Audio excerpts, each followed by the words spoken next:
Good morning. Welcome to video lecture series on strength of material.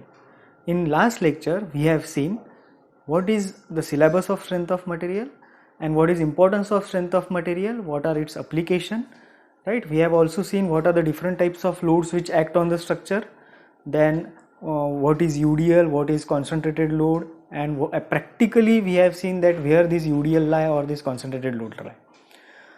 In this video we are going to see what is stress, strain, or what are the different types of loadings, and also how due to this loading the stresses develop. Before proceeding, we will see what is strength. Now strength means ability of material to resist the action of external load before failure.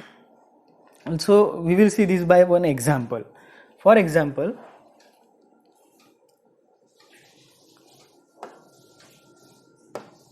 there are two materials, right? Let us say material A and material B, and if we start applying load on this material, okay, so let us say we've started from 1 kilonewton on both the material and we are increasing it continuously.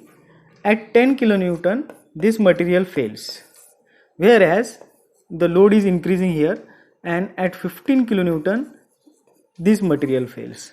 So from this we can conclude that material B has more strength or more compressive strength as compared to material A. Material B has more compressive strength as compared to material A. Right. So similarly, how we can conclude that material B has more compressive strength? Because it fails at 50 kilonewton, whereas this fails at 10 kilonewton. Means it has more ability to resist the external load as compared to A, and therefore that material has more strength. Similarly, depending upon the action of loading, the different stresses will develop. Now see, in this A case, the action of loading is push in nature, means towards each other, and therefore compressive stresses will develop in this body or in this material, and if it fails, that will be its compressive strength. Similarly, here the forces are away from each other, and therefore tensile stresses will develop in this material. In this case, in C case, the forces are applied along the surface, and due to this there is distortion, and here shear stresses will get developed. So this compressive stresses, tensile stresses, and shear stresses are very important as far as strength of material is concerned. We can also say it as compressive strength, tensile strength, and shear strength. It is one and the same thing. We will see why we say stress or why we say strength.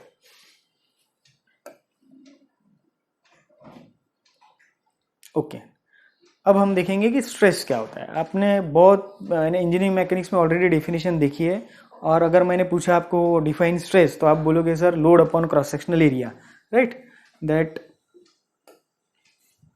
आप बोलोगे sir P divided by A और F divided by A, है ना, force upon cross sectional area और load upon cross sectional area, right. तो ये सबको पता है, but actual definition of stress is not this. This is mathematical definition.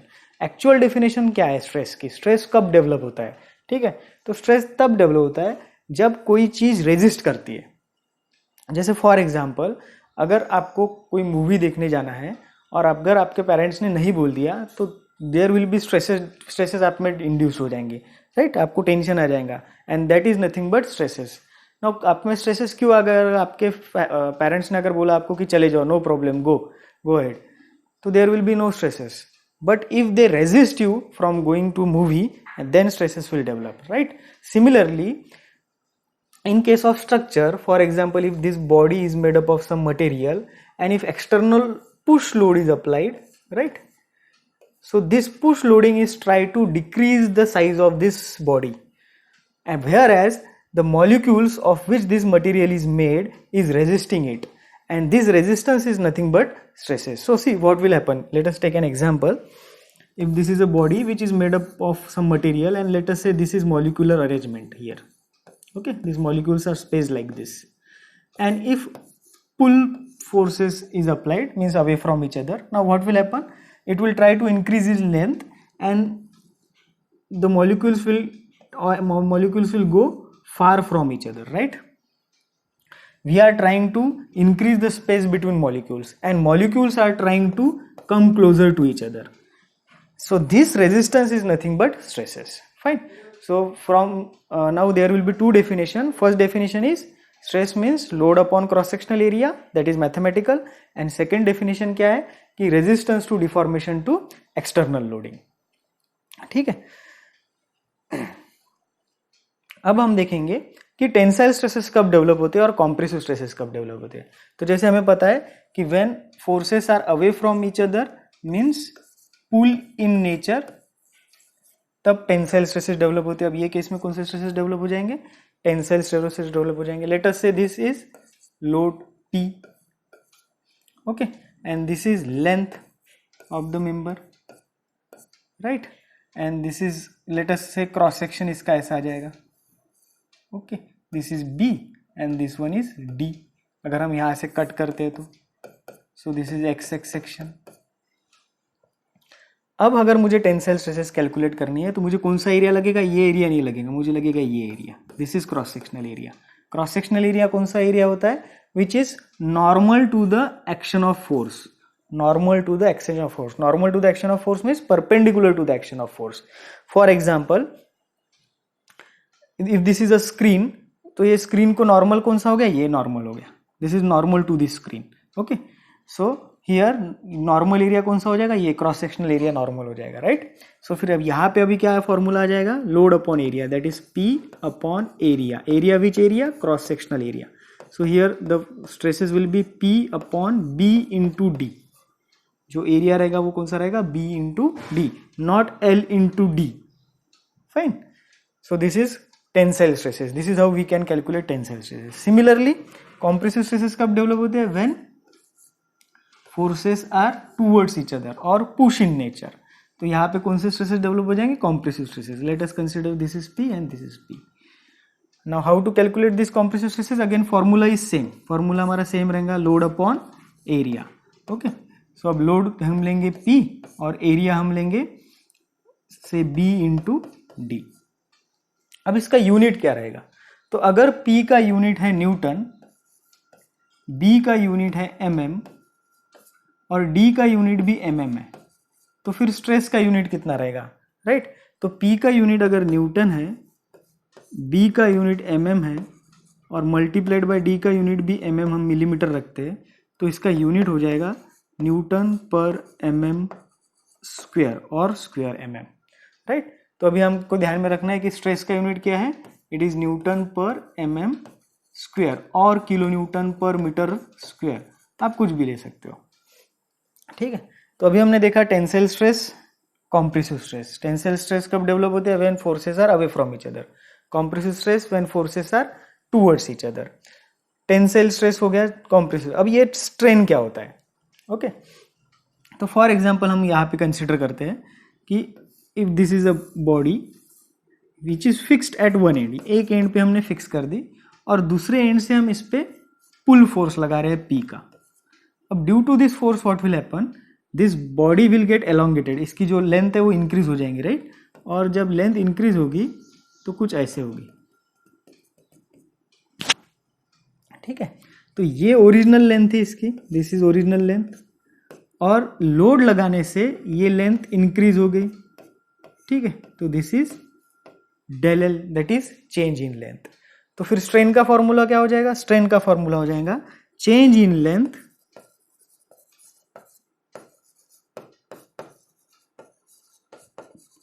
Upon original length.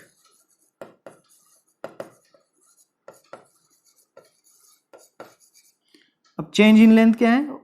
Del L, और original length क्या है? एल.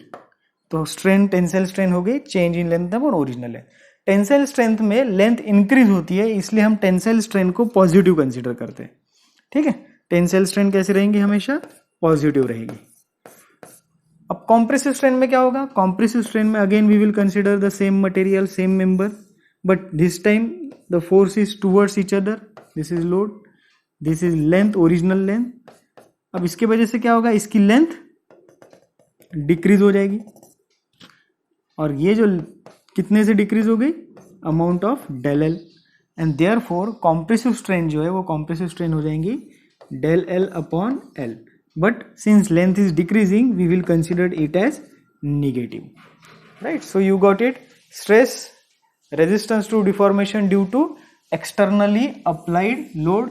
जितना ज़्यादा रेजिस्टेंस रहेगा उतने ज़्यादा स्ट्रेसेस प्रोड्यूस होंगे. ठीक है.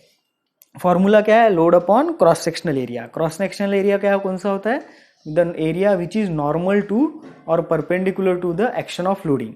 सी एक्शन ऑफ लोडिंग ऐसी है, राइट? तो इसको नॉर्मल यानी परपेंडिकुलर जो एरिया हो गया ये हो गया cross sectional area. Then strain means what? Change in length upon original length. If length is decreasing, the strain will be negative. If length is increasing, then strain will be positive. Okay. Now we will discuss about axial loading and eccentric loading. Fine. So what is axial loading actually? तो आपको CG सबको पता है. CG क्या होता है? For example, if this is body, इसका जो center रहता है, that center is known as CG. Fine. तो अगर ये बॉडी को मुझे इसका अगर डायग्राम निकालना है, ऐसा रखा हुआ है, तो इसका डायग्राम हम कैसे निकालेंगे? Like this is front view and this one is side view. Correct? This is front view and this one is side view. This is L, this one is B and this one is D. Correct? तो इसका CG कहाँ पे आ जाएगा? यहाँ पे centre पे. This is CG. और ये जो लाइन यहाँ से पास होगी CG में से, this line is axial line. It is going through the axis and therefore this is known as axial line. When load will pass through this axis, जब load है वो एक्सिस में से पास होगा तब वो लोड को हम कहेंगे एक्शियल लोड. जैसे अगर आप यहाँ पे एग्जाम्पल देखते हो, let us see example here. This is front view, this is side view और cross section, this is CG and line of load or path of load is going through the CG, right? And therefore this is axial compression. Here this is axial tension, right? तो यहाँ पे कौन से stresses produce होंगे? Only compressive stresses. यहाँ पे कौन से स्ट्रेसेस प्रोड्यूस होंगे? Only compressive stresses. यहाँ पे कौन से स्ट्रेसेस प्रोड्यूस होंगे? Only tensile stresses. सी इस पे ध्यान दीजिए, only compressive and only tensile. पहला एग्जाम्पल क्या था हमारा? Axial load. Axial load means जब लोड एक्सिस में से पास होता है, CG में से पास होता है, तब हम उसे एक्शियल लोड कहते हैं, राइट? और जब वो फोर्सेस जो है वो टूवर्ड्स ईच अदर रहेंगे, पुश इन नेचर रहेंगे, तो सिर्फ कॉम्प्रेसिव स्ट्रेसेस प्रोड्यूस होंगे. इसका मतलब पूरे बॉडी में सिर्फ कॉम्प्रेसिव स्ट्रेसेस रहेंगे from start to end. Okay. और जब अवे फ्रॉम फोर्सेस रहेंगे तो पूरे बॉडी में सिर्फ टेंसाइल स्ट्रेसेस रहेंगे from start to end. Now it is clear. तो ये बॉडी में सिर्फ कॉम्प्रेसिव स्ट्रेसेस है, ये बॉडी में सिर्फ टेंसाइल स्ट्रेसेस है. Another example of axial loading, जैसे ये एक कॉलम है, ये कॉलम नीचे फिक्स है eight ground, this is ground, और ये इसका एक्शियल लोड है जो ऐसा पास हो रहा है, और यहाँ से एक लोड भी एक्सिस थ्रू पास हो रहा है. तो जब ये इसको कॉम्प्रेस करेगा तो इसमें भी जो स्ट्रेसेस फॉर्म होंगे वो सभी स्ट्रेसेस कौन से रहेंगे? Compressive stresses. क्योंकि यहाँ भी एक लोड आ जाएगा, राइट? यहाँ पे भी कॉम्प्रेसिव स्ट्रेसेस रहेंगे. But what about this? अब यहाँ क्या होगा? यहाँ पे लोडिंग एक्सिस में से पास नहीं हो रही है. अगर आप देखोगे तो लोड जो है वो कुछ डिस्टेंस से पास हो रहा है, and this distance is known as eccentricity, right? Load जो है वो कुछ डिस्टेंस से पास हो रहा है and that is known as eccentricity. तो it is not passing through the axis of the member, it is passing at a distance E from axis of the member. अब इसके वजह से क्या होगा? This member will bend like this. Okay. And due to this bending there will be induction of tensile stresses as well as compressive stresses. So ये part में there will B tensile stresses and in this part there will be compressive stresses, right? तो see, ये member में there is only compressive stresses, reason axial loading. ये member में सिर्फ tensile stresses, reason axial loading. ये member में भी सिर्फ compressive stresses, again reason is axial loading. But due to eccentric loading it will bend like this and there will be induction of tensile stresses as well as compressive stresses, right? अब ये bend क्यों होता है? तो ये bend इसलिए होता है क्योंकि यहाँ पे मूवमेंट फॉर्म होता है. So M is equals to P into E. P कौन सा है? This is P and this is distance E. सो इसके वजह से मोमेंट फॉर्म हो रहा है और वो मोमेंट की वजह से वो बेंड होगा. अगर ये एक्सिस पे रहेगा तो ये कुछ बेंड नहीं होगा, लेकिन अगर लोड इधर शिफ्ट हो जाएगा तो ये बेंड हो जाएगा लाइक दिस. और जब ये बेंड हो जाता है तो ये जो साइड रहती है यहाँ पे टेंसाइल स्ट्रेसेस फॉर्म होंगे और ये जो साइड रहेंगी यहाँ पे कॉम्प्रेसिव स्ट्रेसेस फॉर्म होंगे. अगर इसको मैं उल्टा बेंड करता हूँ, यहाँ पे टेंसाइल स्ट्रेसेस फॉर्म होंगे और ये साइड में कॉम्प्रेसिव स्ट्रेसेस फॉर्म होंगे. राइट.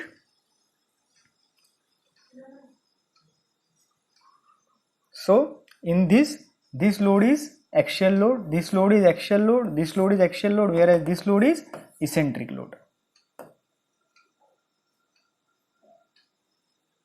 अभी हम देखेंगे shear strain.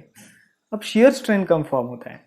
तो shear फॉर एग्जाम्पल यहाँ पे एक एग्जाम्पल दिया है. There is two types of strain.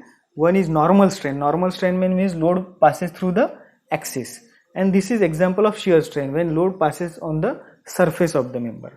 तो late us consider a cube. Late us consider a cube.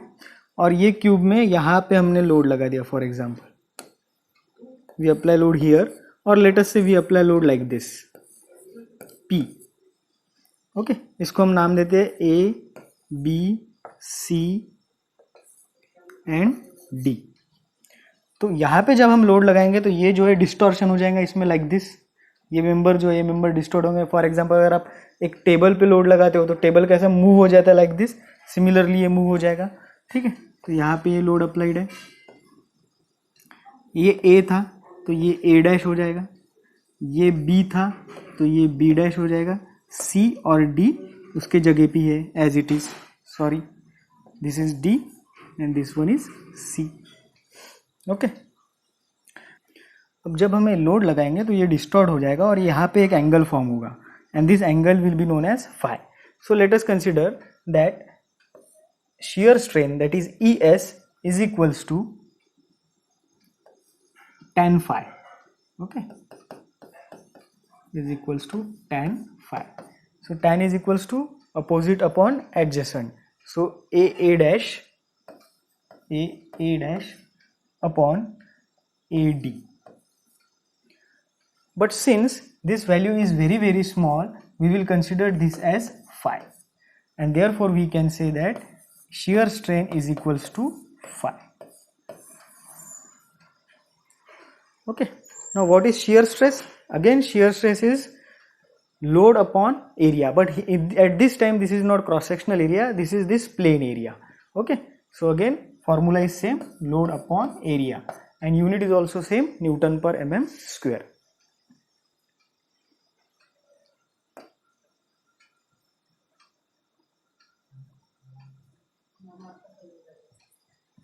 Then we will see volumetric strain क्या होता है. तो हमने देखा, अभी जो हमने देखा था वो स्ट्रेन वो था लीनियर स्ट्रेन, या फिर हम उसे कह सकते हैं लॉन्जिट्यूडनल स्ट्रेन. अभी हम देखेंगे कि वॉल्यूमेट्रिक स्ट्रेन क्या होता है. तो फॉर एग्जांपल अगर ये रबर को मैं सिर्फ ये डायरेक्शन में पुल करता हूँ तो इसकी सिर्फ लेंथ इंक्रीज होती है. Right, this is known as longitudinal strain और लीनियर स्ट्रेन.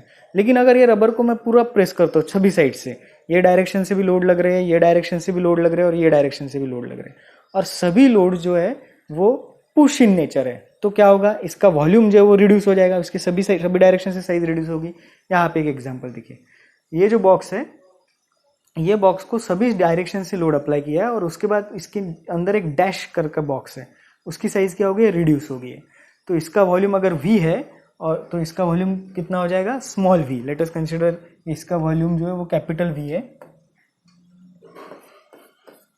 और इसका वॉल्यूम जो है स्मॉल v है.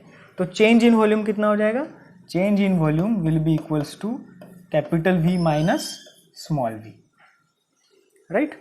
अब वॉल्यूमेट्रिक स्ट्रेन की डेफिनेशन क्या है. Volumetric strain is the unit change in volume, the change in volume divided by original volume. तो अगर मुझे वॉल्यूमेट्रिक स्ट्रेन निकालना है तो मुझे क्या निकालना पड़ेगा, change in volume upon original volume. Original volume means capital V. Okay, I will explain it again. The original volume is V. After compressing it from all sides, its volume will reduce and this volume is small v. Okay, now what about del V means change in volume, original volume minus final volume, that is change in volume. And what is definition of volumetric strain? It is change in volume upon original volume, and this is also known as bulk strain. Remember, this is also known as bulk strain.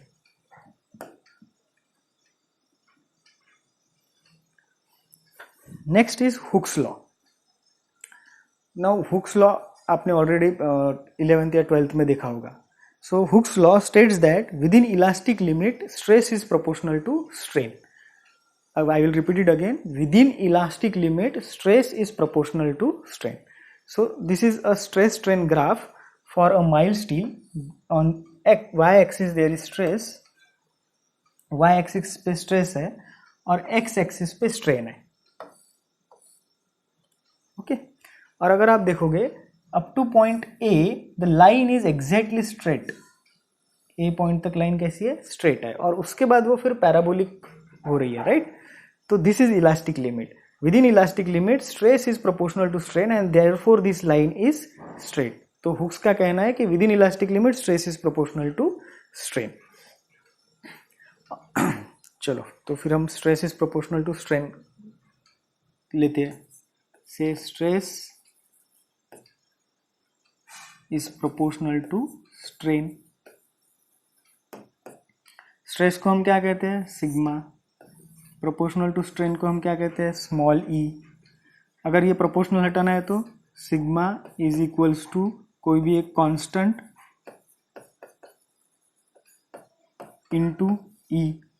For instance ये constant को हम capital E कहते हैं, तो sigma is equals to capital E into small E.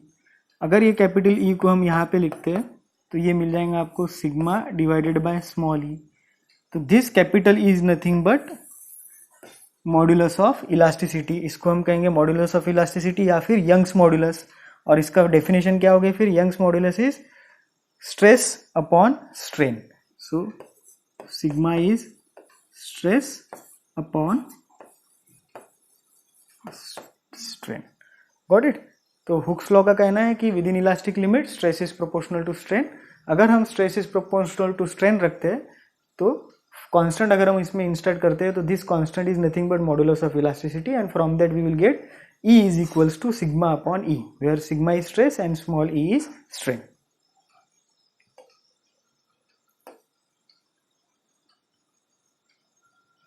Next is modulus of rigidity.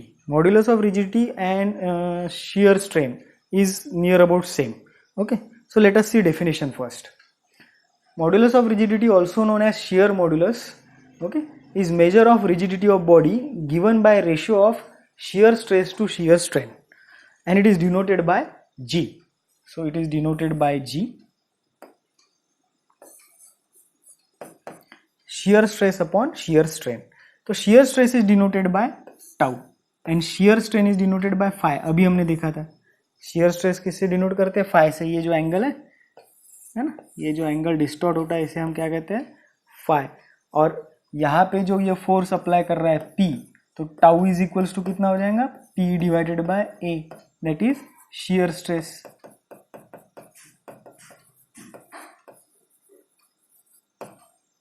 Fine. और modulus of rigidity या shear modulus क्या हो जाएगा? G is equals to shear stress upon shear strain, tau by phi. और इसका unit क्या है? Pascal, that is newton per metre square. Next is bulk modulus. It is ratio of normal stress to volumetric strain. Bulk modulus is ratio of normal strains to volumetric strain. It is related to volumetric strain, right? So normal stress, that is normal stress is sigma, and what about a volumetric strain? Volumetric strain is EV. So definition of bulk modulus, K is equals to sigma upon EV, right? K is equals to sigma upon EV. यहाँ पे आप देख सकते हो सभी तरफ से load apply किया, उसके बाद उसका वॉल्यूम छोटा हो गया. ये अगर कैपिटल V है तो ये स्मॉल v हो गया, राइट? ओके, तो अभी तक हमने 3 मॉड्यूलस देखे. कौन से देखे? E, G and K. E means modulus of elasticity, that is stress upon strain. G means modulus of rigidity, that is shear stress upon shear strain, and K means bulk modulus, that is normal stress upon volumetric strain. Okay, तो ये तीन relation काफ़ी important है, इसके relations भी देखेंगे हम. First one is modulus of elasticity, second one is modulus of rigidity and third one is bulk modulus, right. अभी हम देखेंगे कुछ values of modulus of elasticity. Modulus of elasticity का यूनिट है न्यूटन पर mm स्क्वायर, और ये जो है 10⁵ के टर्म में. स्टील के लिए वैल्यू है 2.1 into 10⁵ newton per mm square. Similarly cast iron के लिए 1.3, देन व्रॉट आयन के लिए 1.9, देन कॉपर के लिए 1, देन ब्रास के लिए 0.8, and for aluminium it is 0.7, and at last for wood or timber it is 0.1. अगर आप देखोगे तो it is in decreasing order. Steel के लिए सबसे ज़्यादा है और टिम्बर के लिए सबसे कम है. ये जो दो है इसका हमें काम पड़ने वाला है आगे, तो ये आप नोट डाउन कर लीजिए कि कॉपर के लिए कितना है मॉडुलस ऑफ इलास्टिसिटी 1, और ब्रास के लिए जो है वो है 0.8. सिमिलरली स्टील के लिए हमें पता ही है it is 2.1 into 10⁵. Okay, so next lecture में हम देखेंगे कि what are the different units और फिर यूनिट्स को हम कन्वर्ट कैसे करते हैं. Thank you.